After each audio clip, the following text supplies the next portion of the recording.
Welcome to the College Football Bros. I'm Michael Newman. I'm Ryan Newman. And I'm Trey Newman.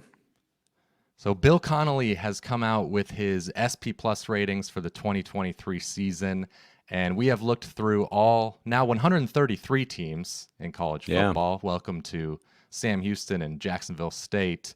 But we went through all the rosters ourselves. We didn't trust Bill. We wanted to make sure those returning production numbers were correct. So Ryan, I know did you guys find that one guy on Akron that he didn't account for? Yeah. Good. Okay, I did. I know exactly who you're talking about. So anyway, we did look through it and just picked out a few teams that stood out to us for one reason or another. So Ryan, who's your first team? Sure. Yeah, my first team was it was Texas at 9. I was kind of a little surprised. I had to do a little bit of a double take there. I was like, whoa, Texas that high. Texas being overrated to start the season. Why did that make you double take, right? Yeah, fair enough. This isn't just rankings though. This is like some metric that you're supposed to go by, right? No, but they're coming off an 8-5 season, so you don't think top 10, 9th when you see that. But they're a prime example of how your record doesn't always indicate the strength of your team. All 5 of their losses were by single score, 1 point loss to Alabama, if you remember that, and they only won 2 of those types of games. So they were better than the record indicated, and all the metrics kind of showed that. So for them to make the jump to 9, at least in these SP Plus rankings here, it really isn't too big of a leap from where they were last year. So kind of considering and looking at the numbers and taking a deeper dive, not too shocking, but just that immediately kind of hit me like, oh, Texas top 10, hello. But their defense actually surprised me to be ranked so high, 16th in this rankings. It was good last year. Yeah, I guess it was, you just kind of heading into that last season, it was a big question mark. So it's shows a little bit of a jump there for him. Mm-hmm. All right. Well, next we have Michigan. That was the first team I was looking at, and they're third. And this is the first season since Harbaugh's been there where entering the season, they are a bona fide national title contender. Not like a contender to make the playoff or to maybe win the Big Ten, but like to win the national title. I mean, last year, as it turned out, they were, of course, but entering the season, we didn't think that.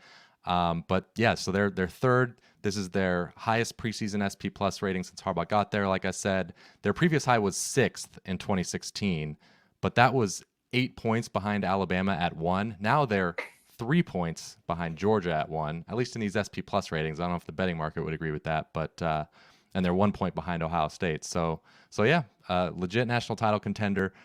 And the reason that they're so high is obviously a great season last year, but they're 5th in the nation in returning production, which is pretty rare for a team that was as good as Michigan was last year, right? Usually you're losing a bunch of guys to the NFL, but they have good amount coming back, and that also counts in some high-quality transfers they brought in. Yeah, 3 Big Ten East teams in the top 5 here. Pretty crazy. Yeah. Penn State at 5th. Yeah. My first team that kind of jumped out was TCU, Texas Christian, 19th, 3rd in the Big 12 behind Texas and Oklahoma. They're going to be kind of a fascinating case study here for these metrics, just because 2 years ago they finished 81st in SP Plus, 5-7 record. Last year they just had that perfect storm of quality transfers, new coach, senior quarterback Duggan coming into his own, a bunch of close wins. They ultimately finished 8th in SP Plus after losing the national title. But now they're 118th in returning production. They lose the Heisman runner-up in Duggan, a first-round receiver talent in Quentin Johnston. And their transfer class coming into this year, it's 25th. It's good, but not like earth-shattering great. Add into the fact that the Big 12 is very balanced. I looked at, of their 9 conference games, looking at SP Plus, BYU is the worst, and that's 62nd. The other 8 are in the top 50, so no real slouches there. I'll be interested to see if they can actually live up to, a 19th rating here. Yeah, BYU's no slouch either. They're usually can put together some good seasons. So yeah. All right, that's interesting. All right, my second one here, I kind of just took to let that, like, I look at the gap I noticed between Alabama and Penn State, that 4 and 5. So that's the largest gap between any two teams kind of slated next to each other in these rankings. So you got Alabama at 4, Penn State at 5. There's a 3.1 point gap there. So, the next largest gap between two teams is 1.8 between Washington and Texas A&M. So that's a pretty significant difference there. At least according to SB Plus, this is at this point, there's at least a clear top 4, the Georgia, Ohio State, Michigan, and Bama. And right after that 3.1 drop to Penn State. So, I mean, it's not a shocker that these teams are kind of like highly rated. They generally are, but and also another not shocker is these are the only 4 teams that are those top 4 are the only ones that are in the top 10 of both offensive and defensive SB Plus rankings. So just kind of thought it was interesting that, heading into the year, it's like, okay, those are clear top 4, at least according to SB Plus. Hey, at least we got one more now. Last year it was a clear top 3 entering the season. It was Alabama, Georgia, Ohio State. Now Michigan is right there. So yep. All right, next team that stuck out for me was Kansas. They are 57th, which may not sound great. So SP Plus has them 3.1 points better than an average team, which I think is their best start in over a decade. So pretty great for Kansas. Yeah, that's not bad. 2010 to 2021, they averaged being 14.3 points worse than an average team. And Lance Leipold has just quickly turned them around. What I'm most intrigued by is their offense. So last year they finished 9th in SP Plus offense, and they returned more production than any other offense in the country. They're number 1 in offensive returning production. But still, SP Plus is projecting a regression. They project the offense to be 30th, which in some ways makes sense because when you're projecting for 2023, you don't just look at the 2022 data. You also take into account 2, 3, 4 years before, just because it makes predictions more accurate. But I could see the argument that in Kansas's case, Leipold has just brought about such a culture change, and offensive coordinator Kotel Nicky brought about a scheme change to where maybe their track record, Kansas's track record, should be de-weighted, like their 2021 season, 2020, 2019, de-weighted more than an average team. So I think their offense is probably getting underrated by SP Plus, or that would be my guess. You mean Les Miles' offense weren't killer? Wow, you're going back. Yeah, no, I guess that's what. Yeah, that makes sense. No, they weren't. Yeah, I know, right? I had to think for a sec because he was the coach before this. Right? I know, because when you first said it, I'm like, he wasn't right before Leipold. It had to have been David Beatty was before Les Miles. Yeah. Mm-hmm. All right, the next one might be a surprise to people out there is Texas A&M. They're 17th, and I just think people out there kind of, they all know that they flopped last year after the high expectations, went 5-7. They actually finished 35th in SP Plus. And then, early in the offseason, we heard of how they had the exodus of transfers, which is true. But to be fair, most of them wouldn't necessarily be major contributors this upcoming year. They're actually top 10 in overall returning production as we sit here today. And I think they should also benefit from having Bobby Petrino as their offensive coordinator. He's as good as any, and you would think he could kickstart the offense after their woes they had last year on that side of the ball. And the defense was already good. They finished 18th in SP Plus, should be, good or better this year. In fact, I think, so preseason SP Plus has them as the 3rd best D going into the year. So, at first blush to me, this seems kind of like a fair spot for them, but I could see why the casual fan, might think they're overrated here based off last year. Yeah, it's going to be interesting. They're a team you could easily talk yourself in. I mean, just taking a step back, like you say, the casual fan, maybe they're right. It's just like, no, they were terrible last year. Sure. Like, why would let them prove it to me? But then you're right. If you say, okay, I trust SP Plus evaluating the defense, there's not a crazy amount of change there. Offensively, you could easily see SP Plus underrating their offense because it doesn't know Petrino coming in and could, not that he's like Lincoln Riley, but should be better. 2023 LSU, 2022 version of LSU, 2023 version of 2022 LSU. Okay. Makes sense now? Makes sense now? Yeah, I guess so. All right. All right, my last one here. I kind of have another point that I want to, a question I want to ask you guys after, but this one was Colorado at 94. I mean, hello, that's pretty darn low. I know they were 1-11 last year. That's And they were the worst Power 5 team by far. Stanford's below them in these rankings. So last year. Okay, but yeah. Yeah, but no, this coming year. this year, coming into the year. No, I'm saying Colorado was the worst Power 5 team Colorado by far last year. Yeah, they were 124th. Yeah. We're getting our years all mixed up. All right. So 94, that's real low for them. I mean, for a Power 5 team, but I don't know. I just don't see them being that bad. I mean, Shadur Sanders, Travis Hunter, they got some major talent coming in, and just the revitalization and the re-energizing of the program, I feel like, has just got to be worth something. There has to be some kind of I don't know how you measure that on SP Plus rankings. How do you put that in? But I just feel there's got to be some sort of culture shift that's going to benefit them. So I don't know. I'd be surprised if they ended the season 94th. I hear you. Yeah, I think SP Plus. I think Bill is still trying to work out how to deal with the era of the transfer portal, where you just completely turn over a team. Because like last year, and he has adjusted his.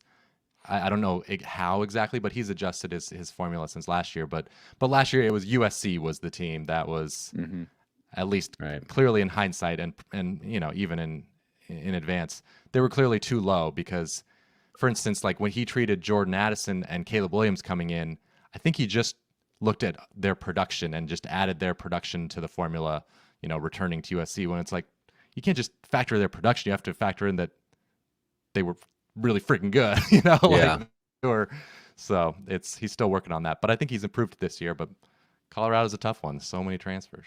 Yep. Very.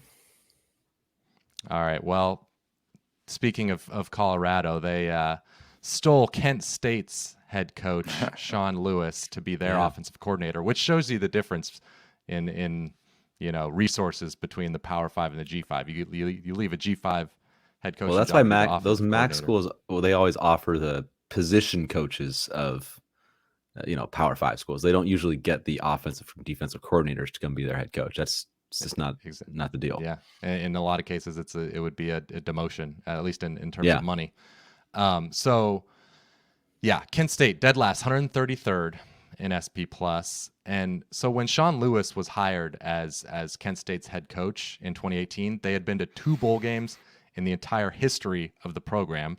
Sean Lewis went to 2 in 4 years and had great offenses, great quarterback play, but him leaving has just caused a mass exodus from the program, just with key play. It's not like a Texas A&M exodus, like you said, Trey, where they lost a lot of talented guys, but none of them were really, or at least not, there weren't a lot of starters, that were leaving at all. That is not the case for Kent State. They lost starters. They lost their quarterback, Colin Schlee, to UCLA. They lost basically every key contributor on offense to mostly Power 5 schools.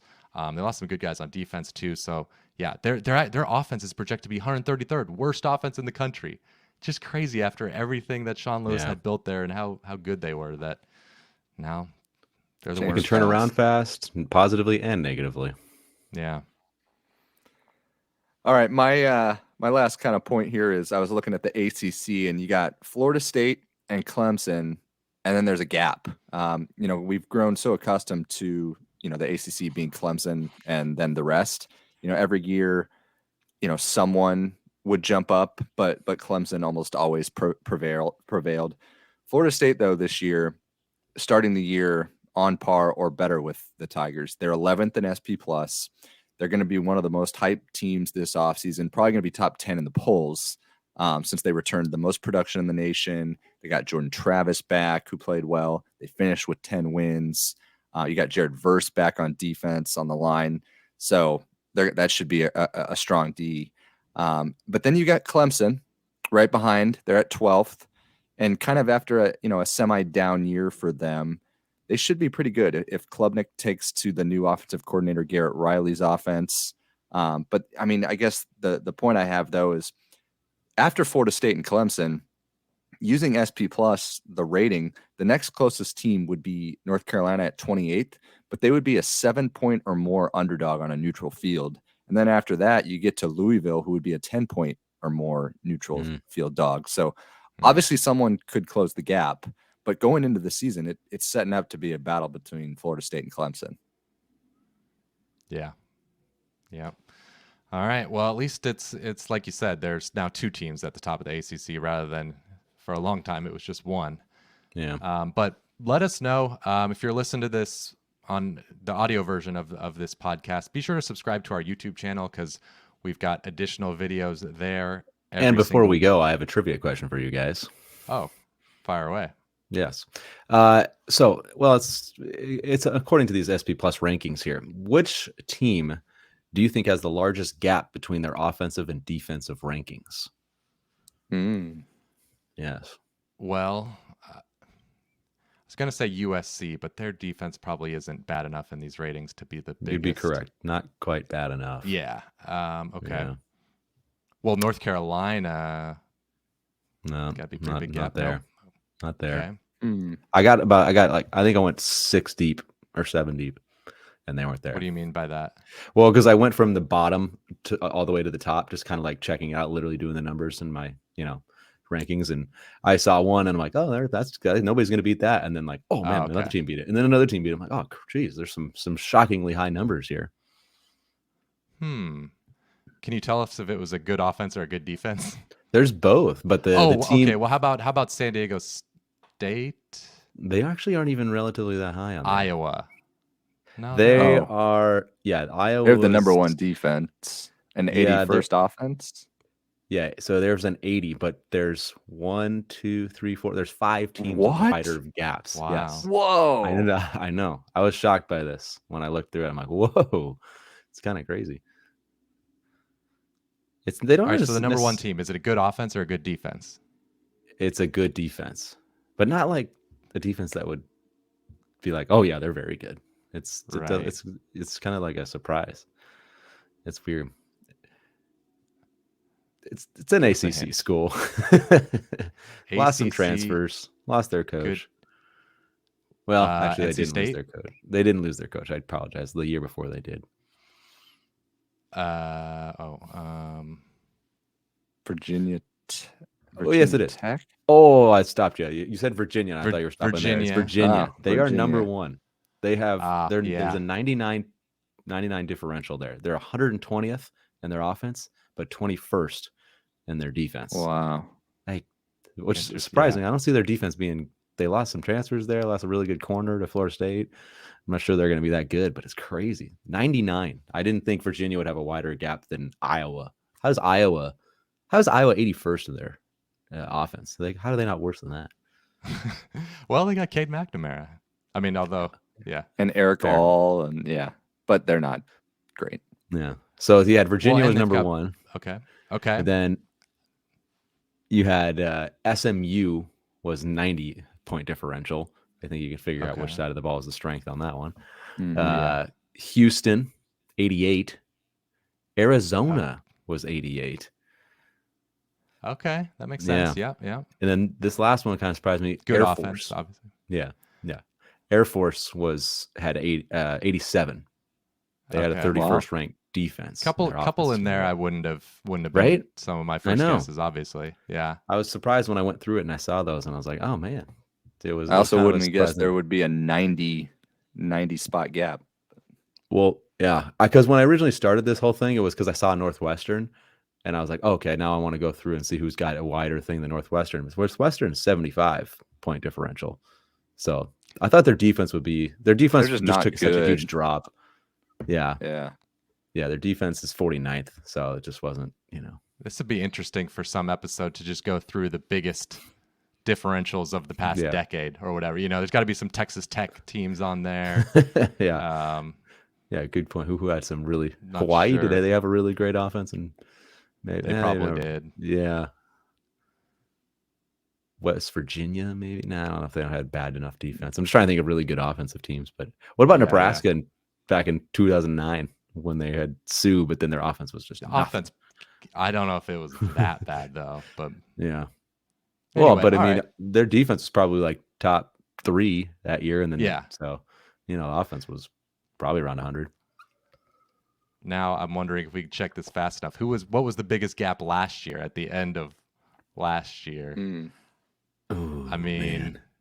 USC obviously had to be pretty big gap. Yeah, but their defense wasn't bad enough. I know their defense wasn't like 120th. Yeah, so it's It could be like Arizona. It could have been, Yeah, that something like that would make sense. Or maybe it is look. SMU. Oh, you guys look. Go for it. Actually, could be Iowa. Could be Iowa. Mobile, you can't check SP Plus on mobile because really? it just doesn't load right. Anyway. Yeah, you have to request the desk stick. It's tough. All right, we got to get out of here. Yeah. We'll end it there. But thank you for listening and watching on YouTube. Be sure to comment below answering these questions that we were just trying to figure out. And subscribe. We really appreciate it. So again, thank you for watching, and we will see you next time.